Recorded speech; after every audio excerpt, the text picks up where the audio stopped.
오늘은 출애굽 주역들이 미리 가진 것이라는 제목으로 여호수아 말씀을 보도록 하겠습니다. 저번 주 우리가 말씀을 어떻게 받았냐면 천국 잔치 놓친 사람들이라는 제목으로 누가복음 14장 15절에서 24절 말씀을 받았습니다. 저번 주에 저는 말씀 받으면서 하나님 나라를 지금 누려야 되는 거지. 하나님 나라는 자꾸만 미래에 우리가 누려야 될 것으로. 지금 내가 누리지 못하는 것으로 그렇게 다들 알고 있고, 그리고 막연합니다.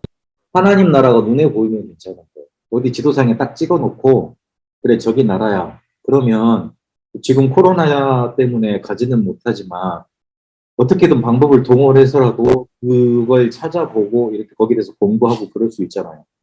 근데 어디다 저기에 찍을 수도 없고 눈에 보이지도 않고 그래서 없다고만 생각을 합니다. 그러나 나라가 있으려면 국토가 있어야 되고, 그 다음에 사는 국민들이 있어야 되고, 그리고 통치하는 주권자가 있는 겁니다.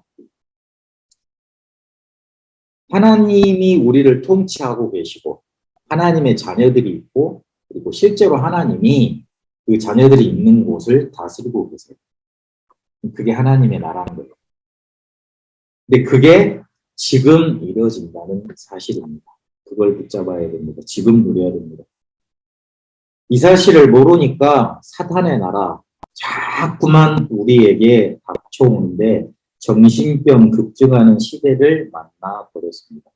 예수님이 그래서 마태복음 12장 28절 29절에 보니까 지금 너희가 성령을 힘입어 귀신을 쫓아내는 것이면 하나님의 나라가 이미 너희에게 임했느니라고 했어요. 내 이름으로 성령으로 귀신을 쫓아내는 것이면 귀신을 쫓아냈거든요. 그걸 보고 말씀하십니다. 그러면 하나님의 나라가 이미 너희에게 임했다 그렇게 말씀하시는 겁니다. 계시록 2장에도 보면 7별을 주시고 7촛대 사이로 거니신다고 그랬습니다. 그리고 좌우에 날쌘검 가졌는데 그분 모습에 대해서 설명을 하십니다. 지금 우리를 붙잡으시고 교회 사이로 다니시면서 우리를 통치하고 계시는 지금 일어나는 일. 귀신 결박되는 일이, 흑암 무너지는 일이, 사단의 나라 깨지는 일이 먼 미래의 일이 아니고 지금 일어나는 일인 겁니다. 좀 어려운 말로 현재적 이야기로 들어오는 거죠. 미래의 이야기를 우리가 그래, 가까이 있는 것 같긴 한데 우리하고는 상관없는 이야기로 하는 얘기가 아니라는 거예요. 그런데 하나님의 나라를 거부하는 사람들이 많았습니다. 뭐 때문에 거부했습니까? 밥 샀으니까, 돈 샀으니까. 그리고 소를 샀으니까 재산 때문에 못 가고, 그리고 결혼해야 되니까 가정 문제 때문에 힘들어서 어려워서 그거 해결해야 되니까 결국 그거에서 내가 기쁨을 찾아야 되고 그러면서 하나님 나라를 거부했습니다. 그래서 주인이 너무 화가 났다고 그랬잖아요. 초청해도 안 오니까. 안 그렇겠어요. 일반 사람들도 자기를 무시하면 그거 못 참고 그러는데 주인이 화가 나가지고 아무나 가서 데리고 와라. 길가에 들가에 가서 산울타리에 사람들 데리고 와라. 그렇게 말을 했습니다. 하나님의 소원은 우리가 복음을 깨닫는 걸 원하시고 그 복음이 자기 것이 되는 걸 원하십니다. 그래서 그 복음을 들려줄 수 있는 시스템을 자꾸만 만들어야 돼요. 제가 생각을 해보니까 우리 수은이 같은 경우에는 한 달에 한 번 제가 멀다고 찾아가지만 화상으로도 이렇게 충분히 만날 수 있겠다 하는 생각을 했어요. 그래야 될 시간표인 걸 또 가서 또 확인을 많이 하고 또 돌아오기도 했고요. 그래서 그래 못 가면 화상으로도 봐야 되겠다 이 생각이 들더라고요. 그리고 애들이 나를 별로 좋아해 주지는 않는 것 같은데 그래도 일단 가면 오지 말라는 소리를 안 하니까 끝까지 가긴 가야 돼요. 우리 비에라임도 같이 이렇게 이렇게 살짝 하나 먹여주면서 같이 먹으면서 이렇게 살짝 이렇게 복음 전하고 한국말 가르쳐 주고 나는 걔한테 이렇게 베트남말 배우고 그러거든요. 시스템을 만들어야 되겠다. 그렇게 해야 되겠다. 억지로라도 가서 목사님은 가서 복음 말하라고 그랬는데 그래, 내가 힘들더라도 안 되더라도 가야 되겠다. 가서 만나서 화상으로든지 직접 만나든지 대면으로 만나든지 그래서 얘들한테 내가 복음 얘기 특별히 안 해도 내가 복음 가진 사람이니까 전달된다니까. 이렇게 돼 있어요. 그래야 되겠다. 그렇게 언약을 저번 주에 붙잡고 인도받았습니다. 문제는요, 이해될까 싶은데 내 것이 안 돼요. 그게 문제. 하나님 나라 이야기 들으면, 복음 들으면 이해가 된다니까요.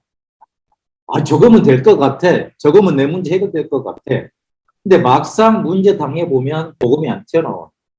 막상 어려움 당해놓으면 복음이 이상하게 쩌리 뒤로 가 있고, 아유, 저게 잘못돼서 그런 거야. 내가 뭔가 실수해서 그런 거야. 에이, 저놈이 나쁜 놈이야. 아유, 저 사람이 나를 안 도와줘서 그래. 이렇게 나온다. 내 것이 아니라는 증거예요. 베드로에게 내 것으로 누린 과정을 쭉 베드로의 여정을 통해서 설명을 해 주셨습니다. 마태복음 16장 13절에서 20절까지 보니까 마태복음 16장 16절에 주는 그리스도시오 살아계신 하나님의 아들이십니라고 고백을 합니다. 그런데 예수님이 그걸 엄청 기뻐하시고 축복하신 다음에 20절에 뭐라 그랬어요? 아직 이르지, 내 때가 이르지 않았으니 말하지 말라 그랬어요. 내가 그리스도인 것을 말하지 말라 그랬어요. 왜냐면요. 마태복음 17장에 보니까 변화산 올라가셔서 그 지금 현재 베드로와 제자들의 상태를 보여주십니다. 모세 엘리야가 나타나고 그다음에 그 예수님 나타나니까 너무 이 사람들이 기뻐 취해가지고 모세 엘리야 대단한 사람들이거든요. 그래가지고 와 이거 여기에다 초막을 짓고 평생 같이 하면 좋겠다 이래 생각을. 살릴 사람들은 밑에 있는데 그렇죠. 버릴 게 많은 거예요. 아직 뭔가 이렇게 오직 복음이 아니고요. 그 복음으로 모든 문제 해결된다는 답이 아직 안 나왔어요. 그래서 그거 버릴 거 버리라고 이렇게 변화산으로 가서 보여주셨어요. 그런 다음에 다시 돌아와서 예수님이 십자가 달려 돌아가시지요. 그때 베드로 어떻게 합니까? 도망갔어요. 어떻게 도망갔어요? 계집종 앞에서 예수님을 저주했어요. 예수님을 저주했다니까요. 그런 다음에 다시 어디로 갑니까? 부활의 주님을 만나고 난 다음에 또 어디로 갔어요? 다시 고기 잡으러 갔어요. 아유, 나는 안 돼. 예수님 부인했잖아. 부인한 정도가 아니라 저주했잖아. 그러면서 나는 예수님 모른다 그랬잖아. 완전히 포기하고 낙심돼 버리는 겁니다. 근데 예수님은 베드로 찾아가셔서 그의 성격도 변화시키시고 그의 본질도 확 변화시켜 주시죠. 그러면서 뭘 주세요? 사명을 주시잖아요. 아직 어마어마한 축복이 많이 남았어요. 그러면서 사도행전 1장에 미션 주시면서 사도행전 1장 14절에 기도할 수 있는 성령 충만 받을 수 있는 언약 딱 던져주고 가십니다. 그런 어마어마한 것들이 많이 남았는데 함부로 말하고 다니지 말라 그 말이었어요. 그리고 이런 여정 두 베드로가 이렇게 성령 충만 받아가는 여정, 마가다라 앞에서 성령 충만 임하는 과정을 통해서 우리에게 있어야 될 언약의 여정을 설명하십니다. 왜 우리가 지금 어렵고 힘들어도 예배하고 기도하고 말씀 붙잡고 그러느냐? 언약의 여정을 쭉 흘러가면서 하나님이 우리를 만들어 가시는 거예요. 결국은 어떤 고백이 되길, 어떤 상태가 되길 원하시느냐? 갈라디아 2장 20절에 옛날에 나는 죽고 그리스도께서 사신 것이라. 내가 이제 사는 것은 그리스도 예수를 믿는 믿음 안에서 사는 거라고. 나는 완전히 죽고 그리스도께서 나를 인도해 가신 그 상태, 그렇게 살게 되기를 하나님은 원하십니다. 그렇게 우리 이끌어가기를 원하십니다. 그때 하나님의 축복, 하나님의 나라가 내 것 되는 겁니다. 요한복음 1장 12절에 우리가 예수님을 그리스도로 영접할 때 하나님 나라가 이미 임했어요. 그래서 조금만 우리가 언약의 여정을 가면서 갈라디아 2장 20절의 상태만 되는 거예요. 하나님 나라 내 것 되는 거예요. 이 축복을 누리고 출애굽하고 또 광야길을 거치고 가나안을 입국해서 가나안을 정복했던 사람들이 출애굽 주역들이었습니다. 여호수아, 갈렙, 라합 이 세 사람이었습니다. 이 사람들이 모세를 통해서 미리 본 겁니다. 최적인 하나님의 뜻을 미리 발견했어요. 결국 우리는 복음 밖에는 없다. 복음 외에는 우리가 저주에서 빠져나올 수 없다. 그리고 가나안 가야 된다. 그 언약을 붙잡은 겁니다. 그래서 광야는 하나님이 원하시기 때문에 우리를 인도하셔야 된다. 광야는 꼭 우리에게 필요한 것이다. 그렇게 언약을 붙잡은 겁니다. 그렇게 이들이 하나님의 언약, 하나님의 계획을 붙잡고 어떻게 했냐면 복음을 각인시켰어요. 그리고 광야를 통해서 복음을 뿌리내립니다. 그러면서 가나안 가서 절대 흔들리지 않은 체질로 딱 이 사람들이 변화되고 응답을 받게 됩니다. 이후에 일어난 응답은 최고의 응답이었습니다. 요단강을 건너고 여리고 성을 무너뜨리고 또 어떻게 됐습니까? 태양과 달이 멈추는 응답이 그들에게 나타났습니다. 이들이 하나님 뜻을 찾았어요. 출애굽은 하나님이 우리의 가장 원하시는 것이다. 우리가 노예로 평생 살지 않고 그 노예에서 복음 회복하고 해방받기를 원하신다. 그리고 광야를 가면서 우리가 복음으로 각인 뿌리 체질되기를 원하십니다. 그리고 가나안 입국에서 그리스도가 오실 땅을 준비해야 하고 237 복음화, 세계 복음화를 가나안 가서 준비해야 된다. 근데 가나안 가서 많은 좋은 것들이 있잖아요. 거기에 혹하면 어떡해요? 여러분, 여리고가 단순한 성인과 같은데 전차 2개가 왔다 갔다 했습니다. 고고학자들이 말하기를 인류 최초의 큰 도시라고 말합니다. 상징성이 있는 거예요. 여리고.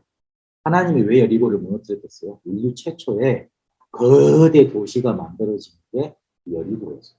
그걸 무너뜨려버린 거예요. 그게 가나안에 있었어요. 그걸 무너뜨려버린 거예요. 전쟁에서 이겼습니까? 소리 질렀는데 무너졌죠. 그렇죠? 하나님은 가나안에 어마어마한 좋은 것들 그리고 좋은 문화들 유혹하는 것들 많은데 거기 가서도 흔들리지 않는 복음 뿌리, 복음 각인, 복음 체질을 가지는 겁니다. 이거를 이 주역들이 미리 가졌습니다. 그런데 특징이 뭐냐면 말씀을 언약으로 붙잡고 미리 가졌어요. 그게 중요해요. 여호수아 보니까요. 하나님이 모세가 죽은 다음에 여호수아가 이제 이스라엘 백성 300만이나 되는 이스라엘 백성 끌고 가나안 들어가야 되잖아요. 그 사람한테 뭐라고 말씀을 하십니까? 내가 모세와 함께 했던 것까지 너와 함께 하겠다. 내가 저 땅을 이미 너한테 주었다. 네가 할 게 딱 하나 있다. 율법책을 네 앞에서 따라하게 하지 말고 율법책이 뭐예요? 모세오경. 그게 율법책이에요.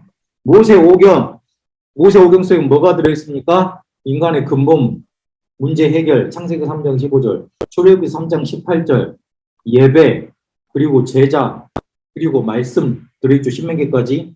그거 놓치지 말고 그거를 계속 묵상하라고 했어요. 네가 미리 가져야 될 게 뭐냐? 용기도 가져야 된다. 네가 지략도 가져야 된다. 그리고 기술도 가져야 된다. 그러나 진짜 가져야 될 게 뭐냐? 말씀 가져라. 말씀 가져라. 그거를 계속 묵상해라. 묵상하면 어떻게 됩니까? 내게 돼요. 자꾸 그걸 보고 바라보고 그러면 어떻게 됩니까? 내게 돼요. 여러분 왜 독서를 해야 되냐면 우리 랩런트들 잘 기억해야 되는데 우리의 뇌가 사람을 만나면 사람의 이야기를 들으면 그게 내 경험으로 인식을 한대요.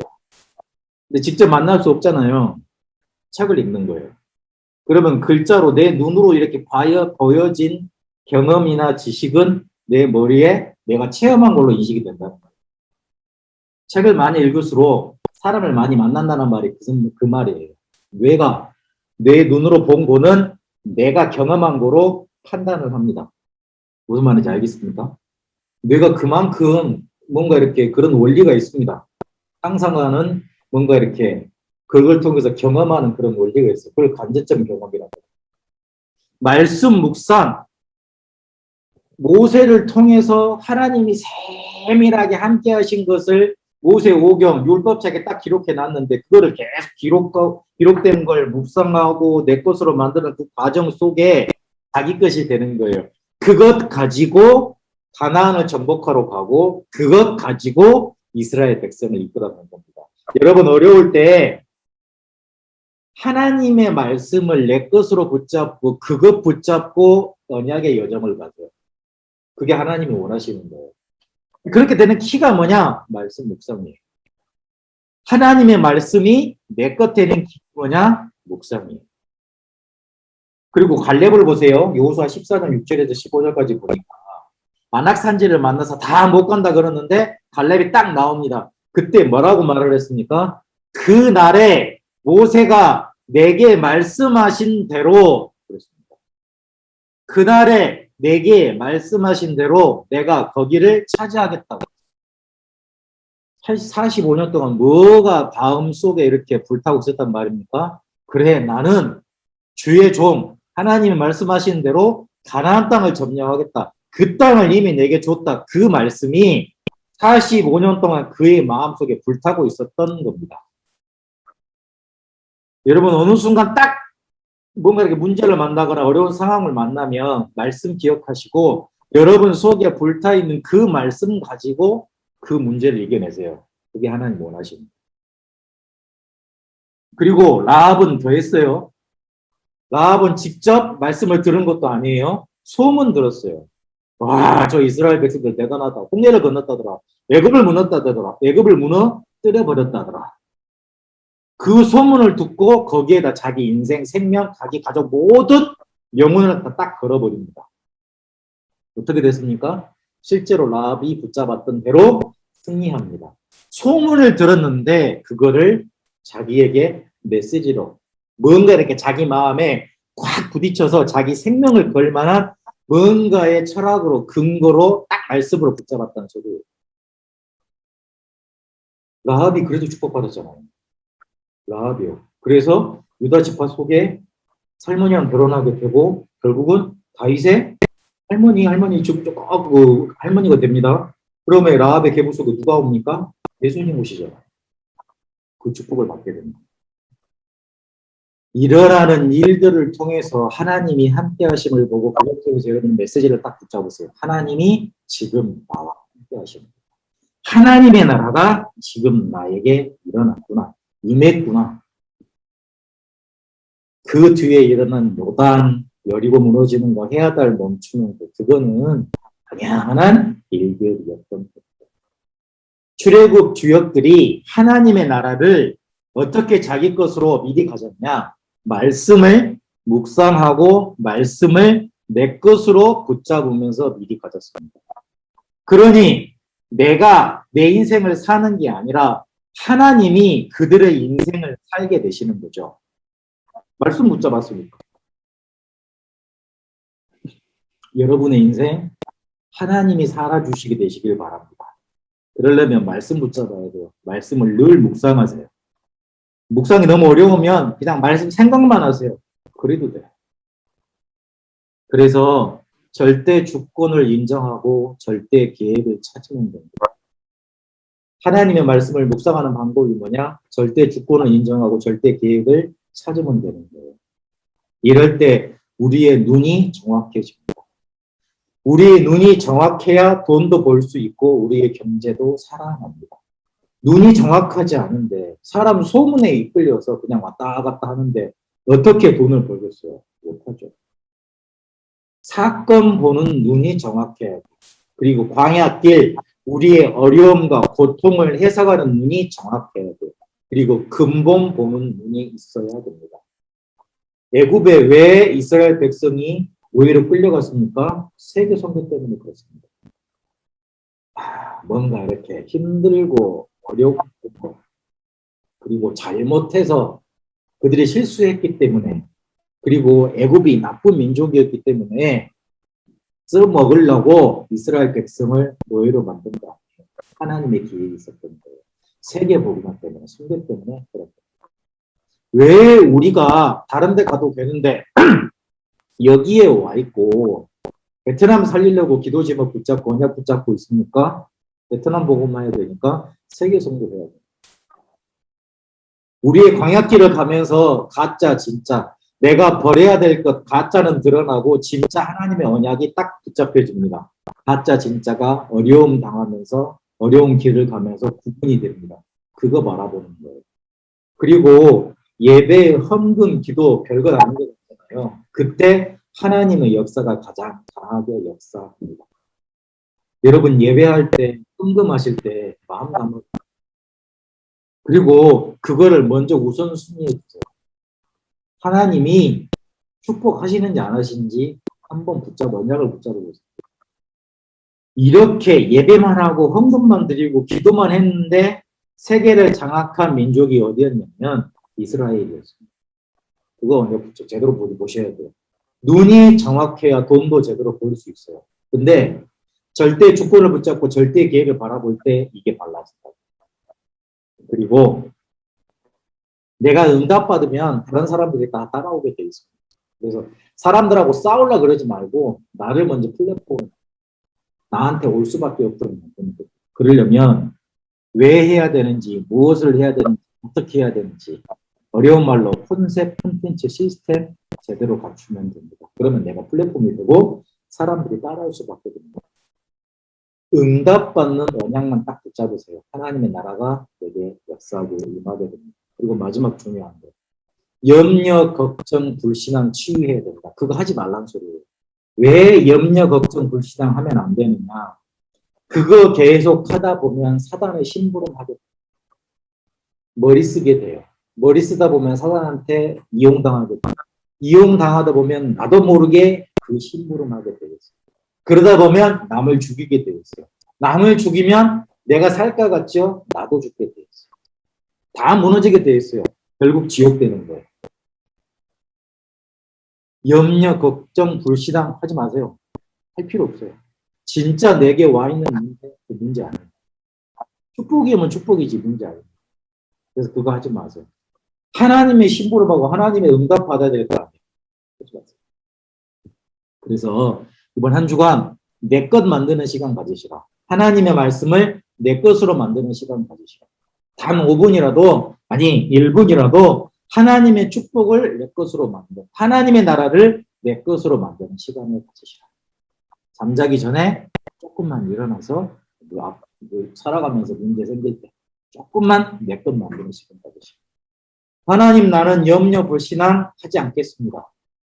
내 걱정을 치유해 주시고 내 이거 자꾸 불신앙하는 마음을 치유해 주옵소서. 하나님 말씀이 예수님이 그리스도 모든 문제 해결자라는 그 언약이 내 것 되게 하여 주옵소서. 하나님의 나라 내 것 되게 하여 주옵소서. 조금만 기도하면 됩니다. 이 축복이 우리 베트남 TCK 랩런트, 우리 랩런트들, 우리 청년들 그리고 모든 성도님들에게 이 축복이 임하게 되시길 바랍니다. 기도하겠습니다. 하나님의 나라를 내 것으로 누리게 하여 주옵소서. 지금 사단의 나라를 깨뜨리는 그 하나님의 나라, 지금의 언약으로 붙잡고 응답받게 하여 주옵소서. 하나님의 뜻을 붙잡고 말씀을 내 것으로 만드는 언약의 여정 속에 최고 응답받게 하여 주옵소서. 우리의 눈을 열어주시고 하나님의 응답받을 수밖에 없도록 플랫폼 되게 하여 인도하여 주옵소서.